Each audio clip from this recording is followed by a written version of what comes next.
Assalamu alaikum students. Today the work that we had done in the classroom, that was use of a and the subject, that was English. We did an oral activity about of a and then we did the written activity in the classroom. Let me show you the written activity. These are the 10 sentences in front of you. We did in the classroom till 5.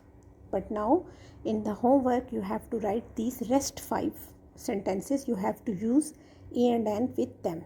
This is your written English work. Plus the work you have for Monday. I am going to take your dictation test on Monday. Words are day, banana, Friday, mat, man. You have to learn the spellings of these 5 words and it will be your dictation test on Monday. Thank you.